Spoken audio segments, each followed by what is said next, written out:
역대상 25장. 다윗과 군대 지도자들은 아삽과 헤만과 여두둔의 자손들을 뽑아 세워 수금과 검은고와 심벌주로 신령한 노래를 부르는 직무를 맡겼다. 이 직무를 맡은 사람의 수는 다음과 같다. 아삽의 아들은 삭굴과 요셉과 느다냐와 아라랄라이다. 이 아삽의 아들들은 왕의 지시에 따라 아삽의 지도를 받고 신령한 노래를 불렀다. 여두둔의 가문에는 여두둔의 아들인 그달리야와 스리와 여사야와 하사야와 마띠디야 이렇게 여섯이 있다. 그들은 수금을 타면서 주님께 감사하며 찬양하며 예언하는 그들의 아버지 여두둔의 지도를 받았다. 헤만 가문에는 헤만의 아들인 붓기야와 마따니야와 유시엘과 스부엘과 여리못과 하나냐와 하나니와 엘리아다와 깃달디와 로맘디에셀과 요스부가사와 말로디와 호딜과 마하시웃이 있다. 이들은 모두 왕의 선견자 헤만의 아들이다. 그의 뿔을 높이 들어 주시겠다는 하나님의 말씀대로 하나님께서는 헤만에게 14아들과 3딸을 주셨다. 이들은 모두 그들의 아버지의 지도를 받으며 심벌주와 검은고와 수금을 타면서 주님의 성전에서 노래를 불렀다. 이들은 하나님의 성전에서 맡은 일을 할 때에 왕과 아삽과 여두둔과 헤만의 지도를 받았다. 이들과 이들의 친족의 수는 모두 288명이다. 이들은 모두 주님의 찬양하는 법을 배운 능숙한 사람들이다. 이들이 제비를 뽑아서 책임을 맡을 때는 대가나 초보자나 스승이나 배우는 사람이나 구별을 두지 않았다. 첫째로 제비 뽑힌 사람은 아삽 가문의 요셉과 그의 아들과 형제 12명, 둘째는 그달리야와 그 형제와 아들 12명, 셋째는 삭굴과 그 아들과 형제 12명, 넷째는 이리스와 그 아들과 형제 12명, 다섯째는 느다냐와 그 아들과 형제 12명, 여섯째는 붓기야와 그 아들과 형제 12명, 일곱째는 여사렐라와 그 아들과 형제 12명, 여덟째는 여사야와 그 아들과 형제 12명, 아홉째는 마따니야와 그 아들과 형제 12명, 열째는 시므이와 그 아들과 형제 12명, 열한째는 아사렐과 그 아들과 형제 12명, 열두째는 하사랴와 그 아들과 형제 12명, 열셋째는 수바엘과 그 아들과 형제 12명, 열넷째는 마띠디야와 그 아들과 형제 12명, 열다섯째는 여레못과 그 아들과 형제 12명, 열여섯째는 하나냐와 그 아들과 형제 12명, 열일곱째는 요스부가사와 그 아들과 형제 12명, 열여덟째는 하나니와 그 아들과 형제 12명, 열아홉째는 말로디와 그 아들과 형제 12명, 스무째는 엘리아다와 그 아들과 형제 12명, 스물한째는 호딜과 그 아들과 형제 12명, 스물두째는 깃달디와 그 아들과 형제 12명, 스물셋째는 마하시옷과 그 아들과 형제 12명, 스물넷째는 로맘 디에셀과 그 아들과 형제 12명이 뽑혔다. 아멘. 역대상 26장. 문지기의 갈래는 다음과 같다. 고라 가문에서는 아삽의 자손인 고레의 아들 무셀레미야와 무셀레미야의 아들인 맏아들 스가랴와 둘째 여디아엘과 셋째 스바랴와 넷째 야드니엘과 다섯째 엘람과 여섯째 여호하난과 일곱째 엘여호에네이다. 오벳 에돔의 아들은 맏아들 스마야와 둘째 여호사밧과 셋째 요아와 넷째 사갈과 다섯째 느다넬과 여섯째 암미엘과 일곱째 이사갈과 여덟째 부엘레데이다. 하나님께서 오벳 에돔에게 이와 같이 복을 주셨다. 오벳 에돔의 아들 스마야도 아들들을 낳았다. 그들은 용맹스러운 사람들이었으므로 그들 가문의 지도자가 되었다. 스마야의 아들은 오드니와 르비엘과 오벳과 엘사밧이다. 엘사밧의 형제 엘리후와 스마갸는 유능한 사람이다. 이들이 모두 오벳에돔의 자손이다. 그들과 그 아들과 형제들은 맡은 일을 할 수 있는 능력을 가진 용맹스러운 사람들이다. 오벳에돔 집안에 딸린 사람은 62명이다. 무셀레미아의 아들과 형제들도 용맹스러운 사람들이며 모두 18명이다.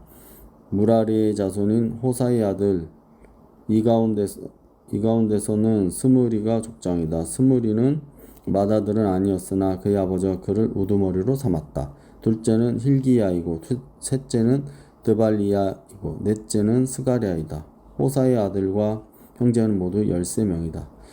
이 문지기 갈레의 우두머리들과 형제들 모두에게 주님의 성전을 섬기는 임무를 맡겼다. 그들은 큰 가문이나 작은 가문을 가리지 않고 그들의 가문을 따라 제비를 뽑아 각 문을 맡았다. 셀레미아는 동쪽문에 뽑혔고 그의 아들 스가랴는 슬기로운 참모인데 사람들이 제비를 뽑은 결과 북쪽문에 뽑혔다. 오벳에돔은 남쪽문에 뽑히고 그의 아들들은 곳간에 뽑혔다.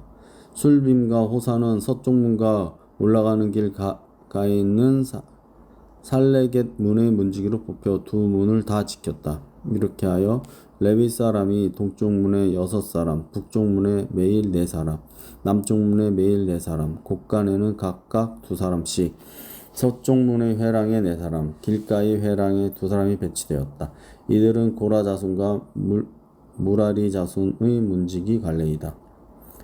레위 사람 가운데 다른 사람들은 하나님의 성전 곳간과 성물 곳간을 맡았다. 게르손 자손인 라단 자손 곧 게르손 사람 라단 가문의 족장은 여히엘리이다. 여히엘리의 아들은 세담과 그의 아우 요엘이며 이들은 주님의 성전 곳간을 맡았다. 아므람과 아스할과 헤브론과 우시엘의 자손에서는 모세의 아들인 게르솜의 자손 스부엘이 곳간의 책임자이다. 그의 아우인 엘리에셀에게는 그의 아들 리하바의 아들 여시야와 여사야의 아들 요람과 요람의 아들 시그리와 시그리의 아들 슬로못이 있다. 이 슬로못이 그 가족들과 함께 성물을 보관하는 모든 곳간을 관리하였다. 이 성물은 다윗 왕과 족장들과 천부장과 백부장과 군대 지휘관들이 구별하여 바친 물건들이다. 그들은 전쟁에서 빼앗은 물건들을 주님의 성전 건축과 수리를 위하여 구별하여 바쳤다. 선견자 사무엘, 기스의 아들 사울, 넬의 아들 아브넬, 스루야의 아들 요압이 구별하여 바친 모든 성물도 슬로못과 그의 가족들이 관리하였다. 이스라엘 사람 그나냐와 그의 아들들은 서기관과 재판관으로서 이스라엘의 일반 행정을 담당하였다. 헤브론 사람 하샤바와 그의 형제 가운데서 유능한 사람 1700명이 요단강 서쪽 이스라엘을 관리하며 주님의 모든 일과 왕을 섬기는 일을 담당하였다. 헤브론 사람의 족장은 여리야이다. 다윗이 통치한 지 40년이 되던 해에 헤브론의 족보와 가문을 따라 길르앗의 야스엘에서 사람들을 조사하여 용사를 찾아냈다. 그의 친족 2700명은 용사들이며 이들은 모두 족장이었다. 다윗 왕이 그들을 르우벤과 갓과 므낫세 반쪽 지파의 관리자로 세워 하나님의 모든 일과 왕의 일을 담당하게 하였다. 아멘. 역대상 27장. 이스라엘 자손 가운데서 각 갈레에 부과될 모든 일을 하면서 왕을 섬기는 각 가문의 족장과 천부장과 백부장과 서기관의 수는 다음과 같다. 그들은 한 해에 한 달씩 번갈아 가며 근무를 하였는데 한 갈래는 24,000명씩이다. 첫째 달에 복무할 첫째 갈래의 지휘관은 삽디엘의 아들 야소무암이며 그의 갈래는 24,000명이 있다. 그는 베레스의 자손이며 정월에 복무하는 모든 부대 지휘관의 우두머리다. 둘째 달에 복무할 둘째 갈래 지휘관은 야호와 사람 도데이며 그 갈래의 부지휘관은 미글롯이다. 그의 갈래에는 24,000명이 있다.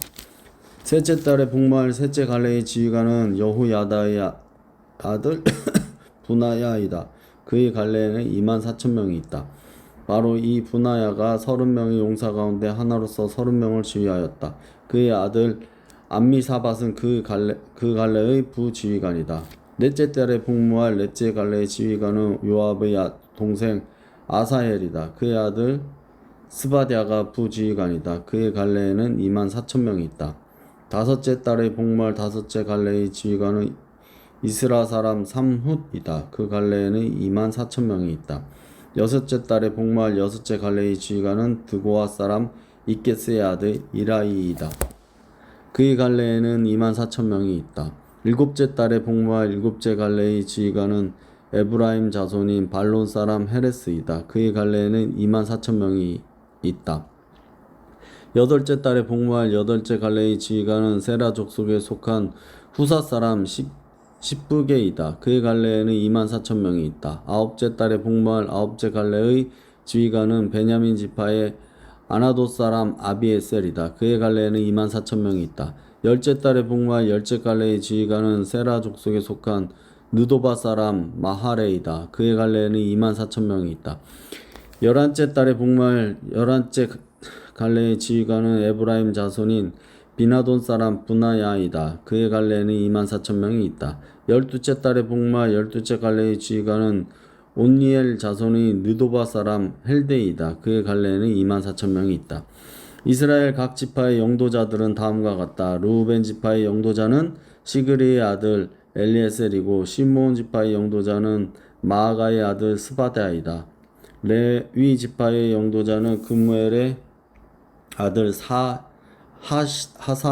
하사랴이고 아론 지파의 영도자는 사독이고 유다 지파의 영도자는 다윗의 형 엘리후이고 이사갈 지파의 영도자는 미가엘의 아들 오므리이고 스불론 지파의 영도자는 오바댜의 아들 이스마야이고 납달리 지파의 영도자는 이스리엘의 아들 여레못이고 에브라임 지파의 영도자는 아사시야의 아들이고 호세아이고 문나세 반쪽 지파의 영도자는 부다야의 아들 요엘이고 길르앗에 있는 문하세 반쪽 지파의 영도자는 스가랴의 아들 id도이고 베냐민 지파의 영도자는 아브넬의 아들 야아시엘이고 단 지파 영도자는 여로함의 아들 아사렐이다. 이들이 이스라엘 각 지파의 영도자이다. 주님께서 이스라엘 사람을 하늘의 별만큼 많게 해주겠다고 약속하셨기 때문에 다윗이 20살 이하 사람 숫자는 조사하지 않았다.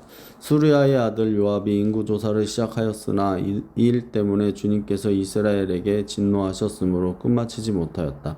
그래서 인구 조사 결과가 다윗 왕의 실록에 기록되지 못하였다.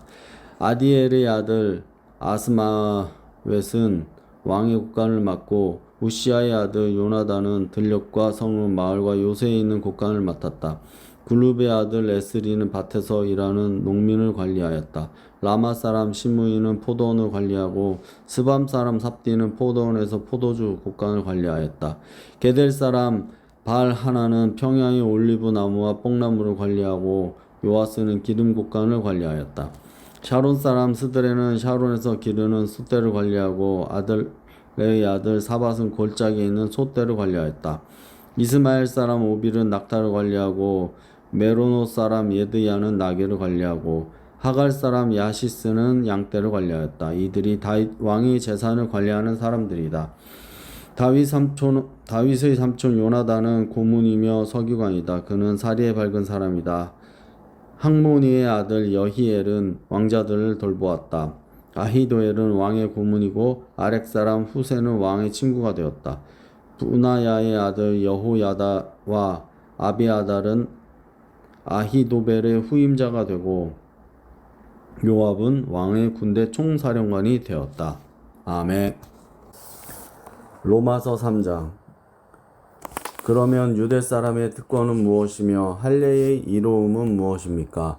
모든 면에서 많이 있습니다. 첫째는 그들이 하나님의 말씀을 맡았다는 것입니다. 그런데 그들 가운데서 얼마가 신실한지 못했다고 해서 무슨 일이라도 일어납니까? 그들이 신실하지 못했다고 해서 하나님의 신실하심이 없어지겠습니까? 그럴 수 없습니다. 사람은 다 거짓말쟁이이지만 하나님은 참되십니다.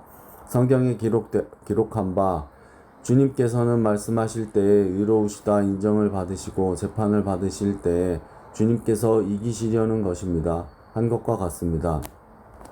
그런데 우리의 불의가 하나님의 의를 드러나게 한다면 무엇이라고 말하겠습니까? 우리에게 진노를 내리시는 하나님이 불의하시다는 말입니까? 이것은 사람들이 말하는 방식으로 내가 말해본 것입니다. 절대로 그럴 수 없습니다. 만일 그렇다면 하나님께서 어떻게 세상을 심판하실 수 있겠습니까? 다음과 같이 반박하는 사람도 있을 것입니다. 나의 거짓됨 때문에 하나님의 참되심이 더욱 분명하게 드러나서 하나님께 영광이 돌아간다면 왜 나도 역시 여전히 죄인으로 판정을 받습니까?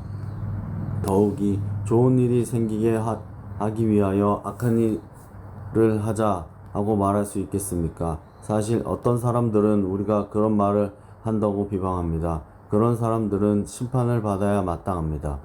그러면 무엇을 말해야 하겠습니까?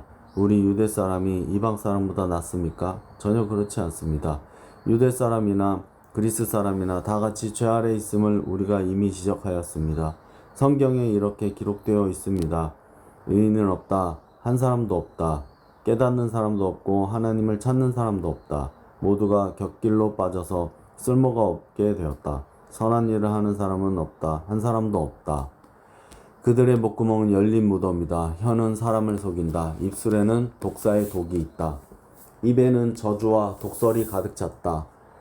발은 피를 흘리는 일에 빠르며 그들이 가는 길에는 파멸과 비참함이 있다. 그들의 평화의 길을 알지 못한다. 그들의 눈에는 하나님을 두려워하는 빛이 없다. 율법에 있는 모든 말씀이 율법 아래 사는 사람에게 말한 것임을 우리는 압니다. 그것은 모든 입을 막고 온 세상을 하나님 앞에서 유죄로 드러내려는 것입니다. 그러므로 율법의 행위로는 하나님 앞에서 의롭다고 인정받을 사람이 아무도 없습니다. 율법으로는 죄를 인식할 뿐입니다. 그러나 이제는 율법과는 상관없이 하나님의 의가 나타났습니다. 그것은 율법과 예언자들이 증언한 것입니다. 그런데 하나님의 의는 예수 그리스도를 믿는 믿음을 통하여 오는 것인데 모든 믿는 사람에게 미칩니다. 거기에는 아무 차별이 없습니다. 모든 사람이 죄를 범하였습니다. 그래서 사람은 하나님의 영광에 못 미치는 처지에 놓였습니다. 그러나 사람은 그리스도 예수 안에서 얻은 구원으로 말미암아 하나님의 은혜로 값없이 의롭다는 선고를 받습니다. 하나님께서는 이 예수를 속죄 제물로 내주셨습니다. 그것은 그의 피를 믿을 때에 유효합니다. 하나님께서 그렇게 하신 것은 사람들이 이제까지 지은 죄를 너그럽게 보아주심으로써 자기의 의를 나타내시려는 것이었습니다.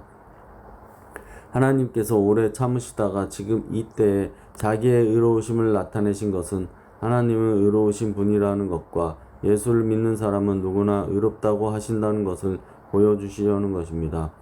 그렇다면 사람이 자랑할 것이 어디에 있습니까? 전혀 없습니다. 무슨 법으로 의롭게 됩니까? 행위의 법으로 됩니까? 아닙니다. 믿음의 법으로 됩니다. 사람이 율법의 행위와는 상관없이 믿음으로 의롭다고 인정을 받는다고 우리는 생각합니다. 하나님은 유대 사람만의 하나님이십니까? 이방 사람의 하나님도 되시지 않습니까? 그렇습니다. 이방 사람의 하나님도 되십니다. 그러므로 하나님은 오직 한 분뿐이십니다. 그러므로 하나님께서는 할례를 받은 사람도 믿음을 보시고 의롭다고 하시고 할례를 받지 않은 사람도 믿음을 보시고 의롭다고 하십니다. 그러면 믿음으로 말미암아 우리가 율법을 폐합니까? 그럴 수 없습니다. 도리어 율법을 굳게 세웁니다. 아멘. 시편 119편 61절에서 120절까지 악인들이 나를 줄로 얽어매어도 나는 주님의 법을 잊지 않습니다. 한밤중이라도 주님의 의로운 규례들이 생각나면 벌떡 일어나서 주님께 감사를 드립니다. 주님을 경외하는 사람이면 누구에게나 나는 친구가 됩니다. 주님의 법도를 지키는 사람이면 누구에게나 나는 친구가 됩니다. 주님의 인자하심이 온 땅에 가득합니다. 주님의 율례를 나에게 가르쳐 주십시오. 주님께서 약속하신 대로 주님께서는 주님의 종인 나를 잘 대해 주셨습니다. 내가 주님의 계명을 따르니 올바른 통찰력과 지식을 주십시오. 내가 고난을 당하기 전까지는 잘못된 길을 걸었으나 이제는 주님의 말씀을 지킵니다. 선하신 주님, 너그러우신 주님, 주님의 율례들을 내게 가르쳐 주십시오. 오만한 자들이 거짓으로 내 명예를 훼손하였지만 나는 온 정성을 기울여서 주님의 법도를 지키겠습니다. 그들의 마음은 무려 분별력을 잃었으나 나는 주님의 법을 즐거워합니다. 고난을 당한 것이 내게는 오히려 유익하게 되었습니다. 그 고난 때문에 나는 주님의 율례를 배웠습니다. 주님께서 나에게 친히 일러주신 그 법이 천만 금은보다 더 귀합니다. 주님께서 손으로 몸소 나를 창조하시고 나를 세우셨으니 주님의 계명을 배울 수 있는 총명도 주십시오. 내가 주님의 말씀에 희망을 걸고 살아가기에 주님을 경외하는 사람들이 나를 보면 기뻐할 것입니다. 주님의 판단이 옳은 줄을 나는 압니다. 주님께서 나에게 고난을 주신 것도 주님께서 진실하시기 때문이라는 것을 나는 압니다. 주님의 종에게 약속하신 말씀대로 주님의 인자하심을 베풀어 주셔서 나를 위로해 주십시오. 주님의 법이 나의 기쁨이니 주님의 긍휼을 나에게 베풀어 주십시오. 그러면 내가 새 힘을 얻어 살 것입니다. 이유도 없이 나를 괴롭히는 저 오만한 자들은 수치를 당하게 해 주십시오. 나는 주님의 법도만을 생각하겠습니다. 주님을 경외하는 사람들이 내게로 돌아오게 해 주십시오. 그들은 주님의 증거를 아는 사람들입니다. 내 마음의 율례들을 완전히 지켜서 내가 수치를 당하지 않게 해 주십시오. 내 영혼이 지치도록 주님의 구원을 사모하며 내 희망을 모두 주님의 말씀에 걸어두었습니다. 주님께서 나를 언제 위로해 주실까 하면서 주님의 말씀을 기다리다가 시력조차 잃었습니다. 내가 비록 연기에 그을린 가죽 부대처럼 되었어도 주님의 율례들만은 잊지 않겠습니다. 주님의 종이 살 수 있는 날이 이제 얼마 남지 않았습니다. 나를 핍박하는 자를 언제 심판하시겠습니까? 주님의 법대로 살지 않는 저 교만한 자들이 나를 빠뜨리려고 구덩이를 팠습니다. 주님의 계명들은 모두 진실합니다. 사람들이 무고하게 나를 핍박하니 나를 도와주십시오. 이 세상에서 그들이 나를 거의 다 죽여놓았지만 주님의 법도를 나는 잊지 않았습니다. 주님의 인자하심으로 나를 살려주십시오. 그러면 주님께서 친히 명하신 증거를 지키겠습니다. 주님의 말씀은 영원히 살아있으며 하늘에 굳건히 자리잡고 있습니다. 주님의 성실하심은 대대로 이릅니다. 땅의 기초도 주님께서 놓으신 것이기에 언제나 흔들림이 없습니다. 만물이 모두 주님의 종들이기에 만물이 오늘날까지도 주님의 규례대로 흔들림이 없이 서 있습니다. 주님의 법을 내 기쁨으로 삼지 아니하였더라면 나는 고난을 이기지 못하고 망하고 말았을 것입니다. 주님께서 주님의 법도로 나를 살려주셨으니 나는 영원토록 그 법도를 잊지 않겠습니다. 나는 주님의 것이니 나를 구원하여 주십시오. 나는 열심히 주님의 법도를 따랐습니다. 악인들은 내가 망하기를 간절히 바라지만 나는 주님의 교훈만을 깊이 명심하겠습니다. 아무리 완전한 것이라도 모두 한계가 있다는 것을 알았습니다. 그러나 주님의 계명은 완전합니다. 내가 주님의 법을 얼마나 사랑하는지 온종일 그것만을 깊이 생각합니다. 주님의 계명이 언제나 나와 함께 있으므로 그 계명으로 주님께서는 나를 내 원수들보다 더 지혜롭게 해주십니다. 내가 주님의 증거를 늘 생각함으로 내가 내 스승들보다는 더 지혜롭게 되었습니다. 내가 주님의 법도를 따름으로 노인들보다도 더 슬기로워졌습니다. 주님의 말씀을 지키려고 나쁜 길에서 내 발길을 돌렸습니다. 주님께서 나를 가르치셨으므로 나는 주님의 규례들에서 어긋나지 않았습니다. 주님의 말씀의 맛이 내게 어찌 그리도 단지요. 내 입에는 꿀보다 더 답니다. 주님의 법도로 내가 슬기로워지니 거짓된 길은 어떤 길이든지 미워합니다. 주님의 말씀은 내 발의 등불이요 내 길의 빛입니다. 주님의 의로운 규례들을 지키려고 나는 맹세하고 또 다짐합니다. 주님, 내가 받는 고난이 너무 심하니 주님께서 약속하신 대로 나를 살려주십시오. 주님, 내가 기쁨으로 드리는 감사의 기도를 즐거이 받아주시고 주님의 규례를 내게 가르쳐 주십시오. 내 생명은 언제나 위기에 처해 있습니다만 내가 주님의 법을 잊지는 않았습니다. 악인들은 내 앞에다가 울물을 놓지만 나는 주님의 법들을 벗어나지 않습니다. 주님의 증거는 내 마음의 기쁨이요 그 증거는 내 영원한 기업입니다. 내 마지막 순간까지 변함없이 주님의 율례를 지키기로 결심하였습니다. 나는 두 마음을 품은 자를 미워하지만 주님의 법은 사랑합니다. 주님은 나의 은신처요 방패이시니 주님께서 하신 약속에 내 희망을 겁니다. 악한 일을 하는 자들아 내게서 떠나가거라. 나는 내 하나님의 계명을 지키겠다. 주님께서 약속하신 대로 나를 붙들어 살려주시고 내 소망을 무색하게 만들지 말아 주십시오. 나를 붙들어 주십시오. 그러면 내가 구원을 얻고 주님의 율례들을 항상 살피겠습니다. 주님의 율례들에서 떠나는 자를 주님께서 다 멸시하셨으니 그들의 속임수는 다 헛것입니다. 세상의 모든 악인을 찌꺼기처럼 버리시니 내가 주님의 증거를 사랑합니다. 이 몸은 주님이 두려워서 떨고 주님의 판단이 두려워서 또 떱니다. 아멘.